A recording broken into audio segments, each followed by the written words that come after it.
bulunmaktayız. Elbette yas tutmuyoruz. Hesap soracağız. Bu düzenin, bu iktidarın emekçilere dağıtmış olduğu ölümü ve zulmü kabul etmiyoruz. Soma'nın katili AKP düzeni. Soma'nın katili AKP düzeni. Soma'nın katili AKP düzeni. Bu konuda hazırlamış olduğumuz basın açıklamasını sizlerle paylaşıyoruz. Basına ve kamuoyuna bu bir iş kazası değil, cinayet, öfkeliyiz, hesap soruyoruz, iş bırakıyoruz. Soma'daki katliamın sorumlularını biliyoruz. İşçi sağlığı ve güvenliğinin tamamen bir maliyet unsuru olarak görüldüğü ve maksimum kar elde etmek için en acımasız üretim süreçlerinde çalışmak zorunda bırakılan Soma'daki yüzlerce işçi kardeşimiz başından beri ölüme terk edilmişlerdi. AKP iktidarı tarafından özelleştirilen Soma maden kömür işletmesinde 282 işçi kardeşimiz özelleştirmenin, taşeronlaştırma ve iktidar uygulamaları sonucu katledilmiş, onlarca işçi ise hala maden ocağının delislerinde çıkarılamamıştır.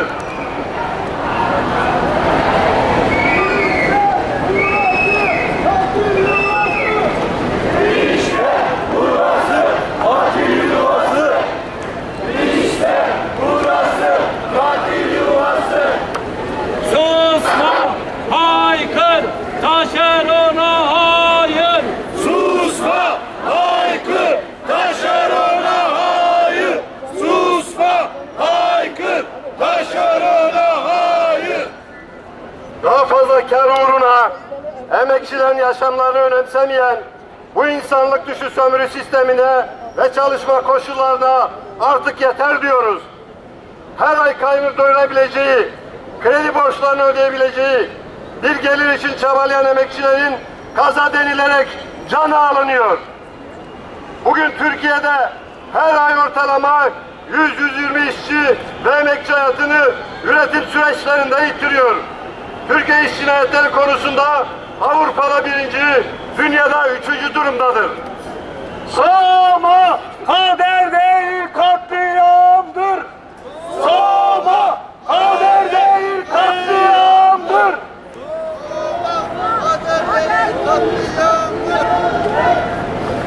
Maliyetleri düşürüp karlarını artırmak için insan canından beslenen sermayeye ve buna göz yuman devlete artık yeter diyoruz.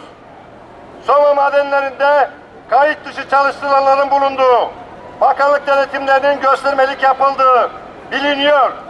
Buna rağmen Çalışma Bakanlığı'nın daha cenazelerin madenden çıkarılmadığı saatlerde pişkince denetimin yeni yapıldığını açıklaması insanlık dışıdır ve suçun itirafıdır.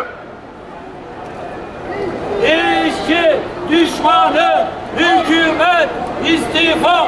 İşçi düşmanı hükümet istifa. İşçi düşmanı hükümet istifa.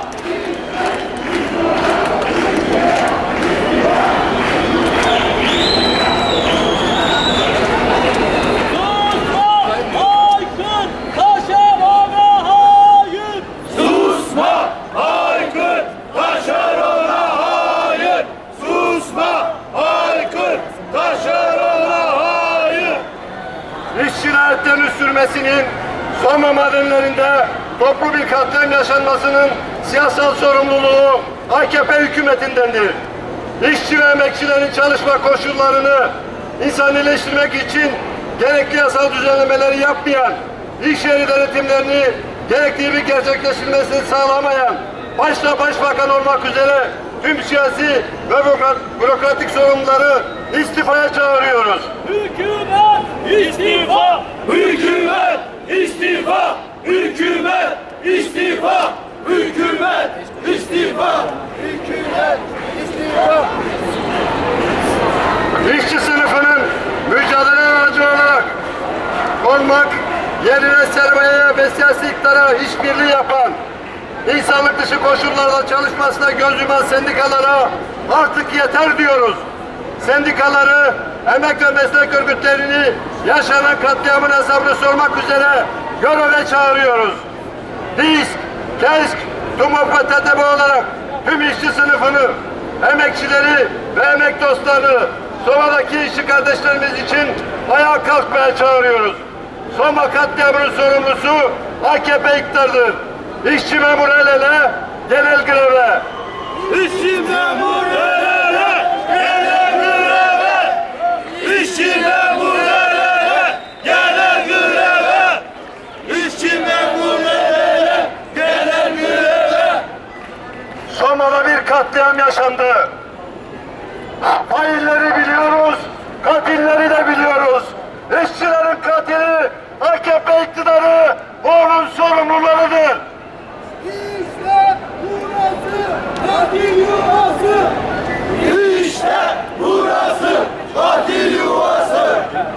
İşte burası katil yuvası. Sevgili basın emekçileri, sevgili Mersinliler, biz emek ve meslek örgütleri olarak Türkiye'de bundan sonraki hukuksuzluğu, işsizliği, yoksulluğu, demokrasiyi, özgürlüğü savunmak için, emekçilerin haklarının gelişmesi için genel grev, genel direniş dahil bütün mücadele araçlarını kullanacağız. Buradaki basın açıklamamız bugün burada sona ermiştir. Hiçbir emekçi iş yerine dönmeyecek, bütün emekçiler sendikalarına gidecektir. Bundan sonraki süreçte de sendikalarımızda almalarımız ve AKP iktidarını lanetlemelerimiz devam edecektir.